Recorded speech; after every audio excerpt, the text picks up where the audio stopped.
Welcome back to our white box fantastic medieval adventure game campaign.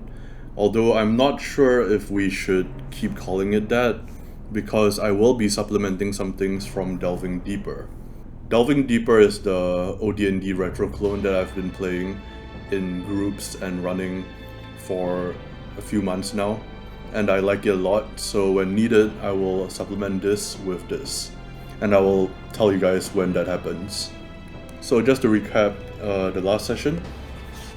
In the last session, the party tried to invade the Hobgoblin camp and tried to kill the Hobgoblin chief, and the Hobgoblins were working with the bandits to try to raid the town of Fisk. And unfortunately for us, we were not able to get to the chief. We were able to free some of the prisoners, but before we could get to the chief, two of our party died, and only Leopold and Webster were left. They fled, and they are now going back to the town of Fisk in order to warn them of what's going to come, which is that the Hobgoblins and the bandits are going to raid Fisk. Now, there are a whole bunch of ways that I could do this. I could ask an oracle, but I think let's start using some of the rules from Delving Deeper. Specifically, we want to look at wilderness, evasion, and pursuit, which should be around here. So I'm going to assume that the Hobgoblins are going to try to get to Fisk. The question is, will our party get to Fisk before the Hobgoblins do? So I'm going to say that since our party is small, if the evaders are not more than 1/4 as numerous as the pursuers, they will evade with a throw of 3 to 6 on a 6-sided die. If the pursuers are surprised, evasion is 1 chance in 6 more likely. So I'm gonna say that the Hobgoblins were surprised by this attack, so normally it will be 3 to 6, which is a 4 in 6 chance of evading, or in this case getting the Fisk faster. But I'm gonna say that unless they get a 1 in 6, they get to Fisk. So Leopold and Webster are able to get back to Fisk and warn them about the incoming Hobgoblin raid. Now, since it's a 5, I'm going to say that that's gonna give them some time. Some time to prepare and some time to rally some forces up.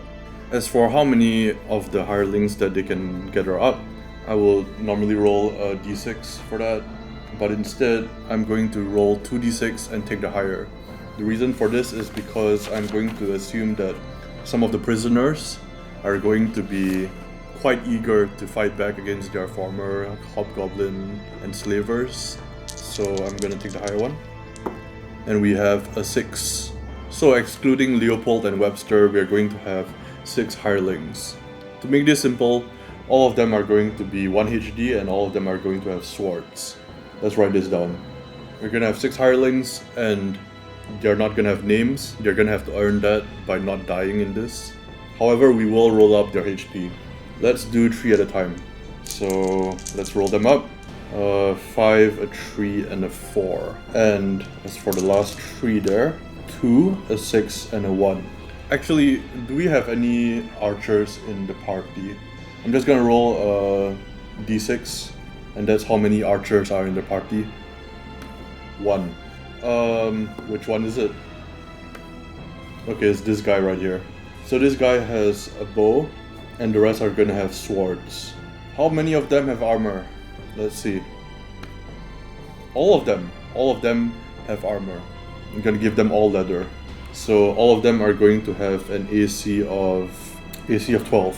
Alright, so I'm gonna say that Fisk was able to muster up these hirelings in order to fend off against the Hobgoblin invasion. So what's the plan here?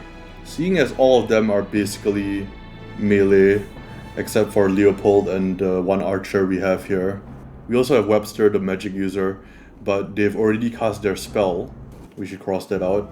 And they're not going to be able to rest for this night, which is bad. What kind of businesses do they have in Fisk? I'm going to use the sandbox generator for this. There's a business table here. I'm going to say that since it's a small village, I'm just going to roll on it 3 times. Alright, let's see. 27, that's going to be a butcher, alchemist, and hardware store. Hardware store. I'm gonna re-roll that one actually. 73. Restaurant. Okay. So restaurant, an alchemist, and a butcher. So there is a reason that I rolled those up. The butcher and the restaurant don't really interest me, but the alchemist, that's a different story. Let's roll up some elements for what kind of potions they might have. I'm just gonna roll up. Actually, let's see. Let's just roll a d4, and that's how many elements we're gonna roll up. Let's see how many kind of potions this alchemist has. That's gonna be 2. So for the first one, it's going to be 11. Life or light.